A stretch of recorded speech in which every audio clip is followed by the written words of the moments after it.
fresh back from the movie. This was my gear for the movie. A little warm in here. Cold outside though. I have my popcorn bucket as well. Back from the movie, just saw Ghostbusters Frozen Empire. I have a few thoughts. I have a review for you if you would. Beginning part will be spoiler free, and then we have some spoilers at the end.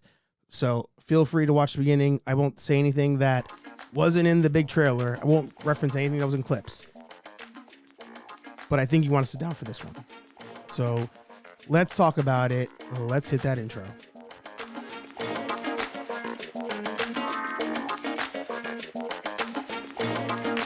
Who you gonna call?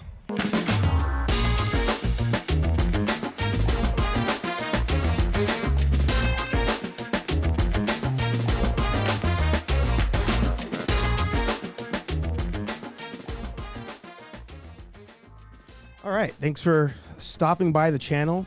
If you're new here, don't forget to hit like, comment, and subscribe. Please keep the comments spoiler-free for now, just in case somebody's watching this who has not seen the movie, but just wants to know, should they go see the movie? Keep the comments spoiler-free until April. If you can, please, I beg you, but do comment down below. So let's talk about the spoiler-free stuff real quick. Ghostbusters Frozen Empire is the sequel to Ghostbusters Afterlife, which came out back in 2021. And actually, I was going to say 2020, but I think it was delayed a couple times for a couple of reasons. And at this point, we see the Spangler family back in New York City. In the trailers, you see that the Ghostbusters are back. The original members that are living are back. And we're going right for it. So in the trailer, you do see that there is more action to this movie. They're doing way more busting in this movie. Insert jokes. I will say that there's too many hands in the pot on this one. You have an entire two groups, two families that are trying to coexist in the same movie with individuals having their own stories. And I think it's too much. I think it's too much happening at one time.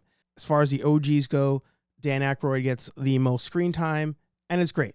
Like Dan Aykroyd on screen in this movie, I don't feel like he's Ray Stantz. I feel like that's Dan Aykroyd in a good way, in a really good way. So I definitely liked his role here. And then, of course, on the Spangler side, you got a storyline with Phoebe. You got a storyline with her mom, with Mr. Gruberson, and then also with her brother, Trevor. But he's almost like pushed to the side in this movie, which I wasn't too much of a fan of. So, too many hands in the pot for one movie. I do think that overall, the movie is good. I think the movie has a lot of heart. But I do think it retreads too many things again from previous movies. Not in the same way Afterlife copies 84. But like, there's too many reoccurrences of like the same types of jokes, plot points, etc. And I think that if this movie actually had another maybe 6 months of editing, or maybe in the beginning more time in the writing room, I think you could have got a tighter movie for sure. Now, ultimately, do I think this movie will create new Ghostbusters fans?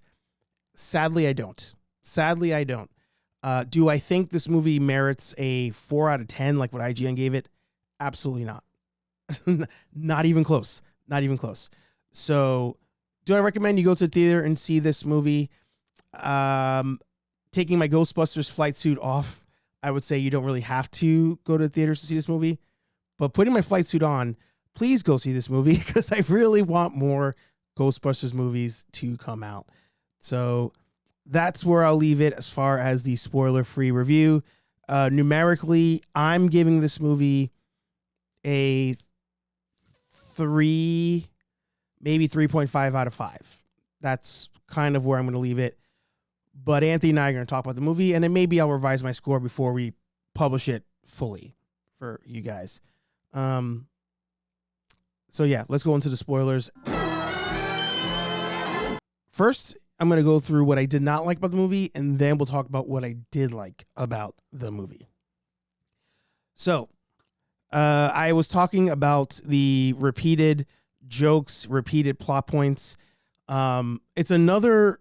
It irked me right away when they were like, "Oh, are you the fire master?" to Kamal Nanjiani's character. From sorry if I'm butchering the name, but to Kamal's character, and I'm like, another like keymaster type thing. Like, we don't need to do this again. We don't need to do this again. But that plot point comes around again. The plot point comes around again of the police and the government taking away their stuff to be like, you guys cannot be Ghostbusters again. Like, we've already seen that. 1, 2. This is the third time that this has happened. In Ghostbusters 2, does that happen? Yeah, Ghostbusters 2, they get in trouble also. So it's like a reoccurring thing. And I'm like, at this point, like, come on. Like, everybody knows who they are. The public openly knows who the Ghostbusters are. Like, we don't need to be taking their stuff again. It gets kind of old. We also had randomly podcasts being stopped again by the Stay Puffs in the car. We saw that already. I think we needed way more of Winston's. We needed more Zedmore Industries things happening. I feel like we needed to see more of the proton packs, more of actually just the proton packs. Like, why did the new proton packs look the way they did? Like, they kind of breezed through it. They're like, oh, you did blah, blah, blah, blah. Like, but I would have loved to see that more in the movie. And then we also see, skipping real quick to Phoebe fighting Garaka. She modifies her pack in order to do that, which is that cool scene where, you know, in the commercial, you see the cyclotron spinning with no cover on. But I feel like that just kind of like, I feel like it didn't mean anything when it happened because I didn't see her try and fail earlier. She went based off of Lucky saying she failed earlier. And Phoebe was there, but she's not like she tried and was like, oh, I need to do X, Y, and Z. I guess she witnessed it. I don't know. I feel like her souping up the pack didn't really land for me. And then they once again do a family Kamehameha at Garaka to defeat Garaka. Like, it was just like, again, we've done this thing already. Like, we don't have to do this thing again. Happened in the last movie. The last thing I was not a fan of was the plot line of Phoebe in this movie. She gets benched by Dickless in this movie. And I'm like, the family's going to keep being outlaws, doing their own thing. Why are they going to abide just by that rule? Again, I feel like if there was more time to write this movie, I think they could have figured out a better way to bench her. But that was the reason they take her out of it. They're like, oh, he says you can't be a Ghostbuster anymore, so you won't be a Ghostbuster. But yeah, he says he doesn't want anybody to be Ghostbusters anymore. But they keep being Ghostbusters. So that part, I'm just like, it falls short. Now we get the introduction of Emily Allen Lind, if I'm saying her name correctly. This whole time, we all thought she was going to be Garaka.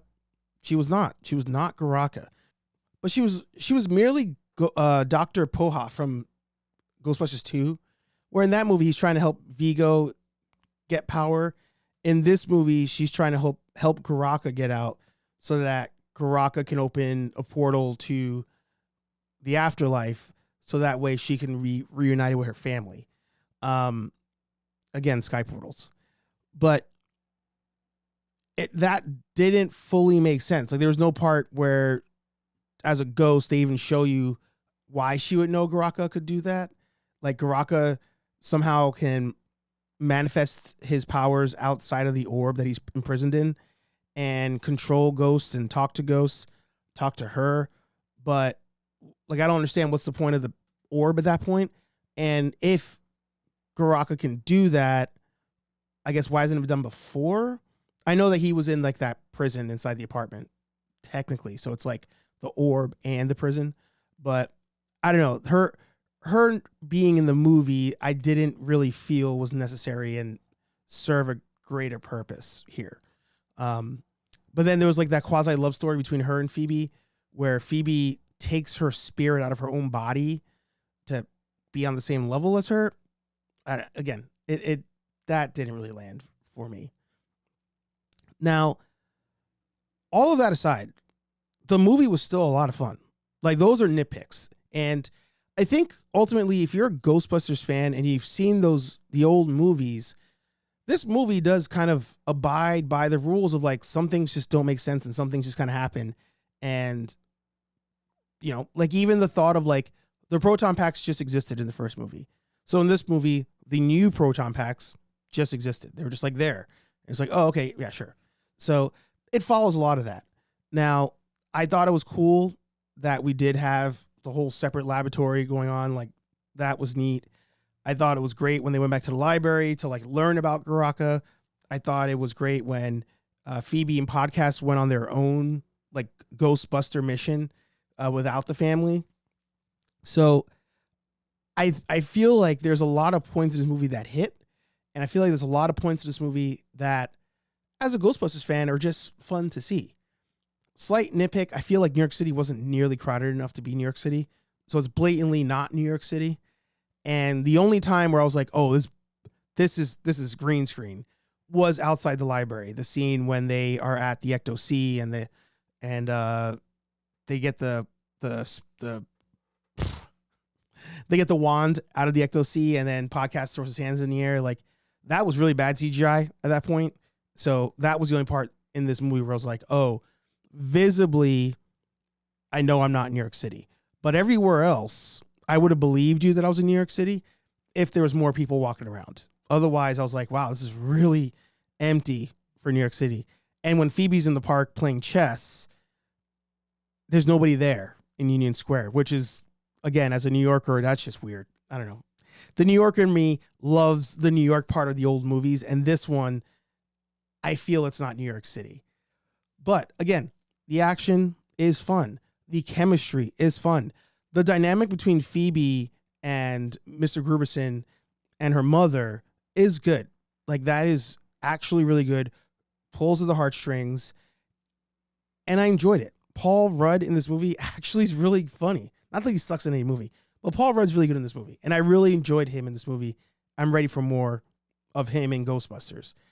I think that Trevor didn't get enough shine. I don't think there was enough shine between him and the car and him and Slimer. Like, where was that? The parts we had of Trevor were great and fun, but needed more.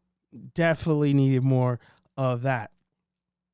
And having the cast come back was great. Not going to lie. Almost tear moment when Winston was suiting up, because I felt like to him, to Ernie Hudson, it meant something to do that.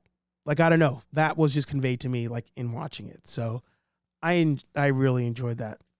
You know, and somebody I really loved that I'm mad he got, in my opinion, shafted in this movie was James Acaster's character, Lars. Like, I thought every time he was on screen that he was like not charming in like a sex appeal kind of way, but like he fit the Egon role of being like that tech nerd. Like that role, I think he fit in properly there. And it would have almost made more sense for Phoebe to like want to be more like, I mean, you can't because he's older, but like to more idolize him. And I feel like there was only like one scene in the basement where she's like, oh, this guy's cool. And then it kind of like that passes. So James Acaster definitely needed more in this movie. And I hope that he is more involved with Ghostbusters going forward if we get another movie. Now, there's somebody I have not mentioned so far in this movie. And you may have been wondering, when was I going to mention him? No, not Bill Murray. Of course, Bill Murray was funny in this movie. But Kamal Ali Ninjani. I'm probably saying it wrong. I loved and hated him at the same time. Not hated. Hate's a strong word. I loved and disliked him at the same time in this movie. I feel like the trope of the blank master, like, I was over it. I was like, oh, come on. Like, you don't need to like even say that. Like, if maybe they got rid of that, I would have been fine. But I loved the idea. And I talked about this, I think it was on the Ghostbusters Reddit page, where I was like, oh, how would the fan base feel if there's more of a magic element to Ghostbusters? And some people actually said they wouldn't like that. I personally feel like I would have liked that because they probably needed to use magic in the old days to fight ghosts, where now we have science. And that's where his character comes in. He comes from a line of fire masters. He comes from a family of fire masters and has to be a fire master here to help stop Garaka. Now, I feel like they didn't fully commit with him in this. Like, you should have shown more of him, like maybe finding the orb to then go sell the orb. Him knowing that there was something in there, because when he leaves Ray's shop, he almost like has a conflict with himself, but they don't really revisit that as they proceed. And he gets the suit. The suit's kind of dumb, but I think that works. I think his humor in this works as well. Like, he's great. The only complaint I have about him in the role is I feel like this role was more of a teenager role. Like, I get it. He's flipping stuff at home and on all that, but I feel like he's almost like too old to play this character. That's a nitpick, I would say, but otherwise, I think he did really good in this movie. I just feel like I feel like they need to maybe revise something about maybe even where he lived. I don't know. Something was off with the character. And ultimately, again, the trope of a blank master, I think kind of hinders my feelings towards him in the movie. But ultimately, as I said in the beginning, I don't think this movie makes new fans. I do think this movie pleases existing fans. I think every Ghostbusters fan that goes to see this movie is going to enjoy it if you enjoyed Afterlife. But I'm concerned with how we go forward with this, and I don't know if we do go forward with it. Depends how we do this weekend. Again, predictions I had on this movie are in that 40 mil range. I think with the reviews coming out, it's going to be hard to get to that. I hope we get to that, and I hope that we do get more Ghostbusters. But I think it's time for Ghostbusters to take a movie break in theaters and maybe go to streaming. And maybe we can knock down budget, knock down all of the old cast being in it. Maybe that helps you save money. And we get more Ghostbuster stories on the small screen. And Ernie even said it. I would like to be the Nick Fury of Ghostbusters, where we're busting ghosts outside New York City. I think the proper route for that now is on the small screen. And you can keep McKenna Grace. You can keep Finn Wolfhard. You can keep them, but maybe they have one-off stories, one-off episodes. I don't know. You can mix it up at this point. So, yeah. So what did you think? Did you like Ghostbusters Frozen Empire? Are you going to see it? Did you watch this whole thing and you had not even seen the movie? Let me know down below. But I'm definitely going to see it again. I hope that you see it again, and I hope this movie makes money. Heritage Live every Thursday, 8:15-ish p.m. here on Nerd Affiliated. But every Monday morning at 9 a.m.-ish Eastern, we have Nerdy Coffee. 2 different shows, 2 different vibes. Either way, you're stuck with this guy. Like, comment, subscribe. As Dave's Dimension says, Saying keep on busted. I'll talk to all you nerds in the next video. Oh, wait. Proton Pack. Gonna be dropping that review, that video, that customization. Subscribe for that. But peace in the meantime.